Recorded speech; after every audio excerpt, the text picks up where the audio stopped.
folks, consider this video your Demisexuality 101 for the curious, the questioning, or the people who just clicked on this video. I haven't talked that much about demisexuality on this channel, and I've never devoted a video to it, so I'm going to do that right now. Let's start with the basics. Demisexuality is when you only experience sexual attraction when a strong emotional bond has been formed. It is considered an identity that falls under the asexual umbrella and is sometimes considered to be an offshoot of grey asexuality. I did a survey of 100 demisexual people because the internet is amazing and you can just do surveys on there, and found that 29% of the demisexual people who answered that survey also identified with the term asexual, and 24% also identified with the term grey asexual. Now, for the record, that question did allow you to pick multiple choices, but it does show that some demisexual people will also use the term asexual to describe themselves, whereas others don't, because demisexual is both an identity on the asexual spectrum and a complete sexual orientation in its own right. To get into some of the details about demisexuality, the main misconception of demisexuality is that it's feeling sexual attraction only when you're in a relationship. This isn't quite right. Demisexual people only experience sexual attraction when a strong emotional bond has been formed. Even then, it's not like a guarantee, which means that demisexual people are quite often in relationships with people they don't experience sexual attraction towards. Also, demisexual people do experience attraction very, very rarely, which is why they're on the asexual spectrum. In my survey of 100 demisexual people, 61%, so the majority, said they'd only experienced sexual attraction once or twice. Only one person said they'd experienced it more than 10 times, and 14% had never experienced it. Also, it's important to note that it's not like demisexual people have an on-off switch for wanting sex. Like I've previously said, some demisexual people won't experience sexual attraction to their partner, and some of the time, even if they do experience sexual attraction, it might be very weak, or they might still be sex repulsed, or otherwise choose not to have sex anyway.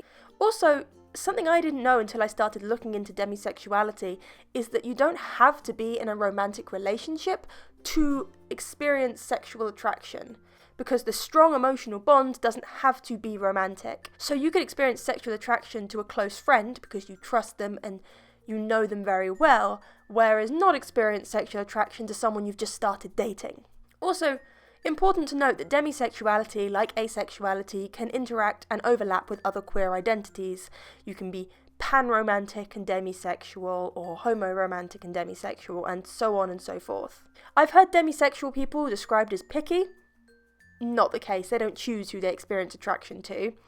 And I've also heard people say that demisexuality is the normal way people are, or that demisexuality is how everyone is, which isn't true, because demisexual people's experiences most of the time are more similar to asexual people's experiences than they are to non-asexual people's. I feel like I've just thrown information at you, but this was meant to be a bit of an info dump, getting all the basics of demisexuality covered, so there's not much I can do about that.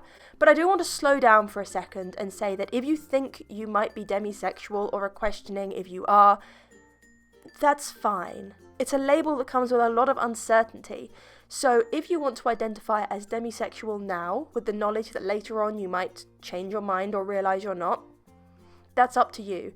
And if you identify as asexual and are now thinking you might be demisexual, or you identify as demisexual and are now thinking you might be asexual, it's completely fine to change your labels, experiment with labels. Labels are there to help you, and if one feels like it doesn't fit anymore, you don't have to try and force your experiences to match it. You can drop the label and move on to something else. Also, I want to address the question of whether or not demisexuality is LGBT. Demisexuality is definitely LGBTQIA in the sense that the A stands for asexual and aromantic, and demisexuality is part of asexuality. But whether or not it's a queer identity is hotly debated. I actually asked the question of whether or not people thought demisexuality was a queer identity in this survey of demisexual people. 65% said yes, 28% said yes, but only if the person identifies as queer and uses that label themselves, but no one flat out said no, they didn't think so. And of course, this is only coming from demisexual people. I'm sure if I did a survey of the whole LGBTQIA community, there would be different results, but I do think that's worth noting. Also, the final thing I want to do is point out that I am not demisexual. While I am asexual, and I like to talk a lot about the asexual spectrum, and I feel as though I'm relatively well informed on all the identities that fall under it, as I'm not demisexual myself, I actually had some help in planning this video. The first thing I did was take a survey, of which there were far more questions than I've told you the responses of. These were mostly to check that my own opinions and beliefs of demisexuality were correct. I also got some actual demisexual people to look over my draft script for this video. With that in mind, I'd like to thank Joylyn, Marie, Grabowski, and Britton for their help and their kindness in looking over my draft and telling me if there was anything I needed to change or add. But this was good fun. I feel like in researching this video I learned some stuff, so I'm hoping that you will have as well, if you identify on the asexual spectrum or not. And that's all from me. Bye!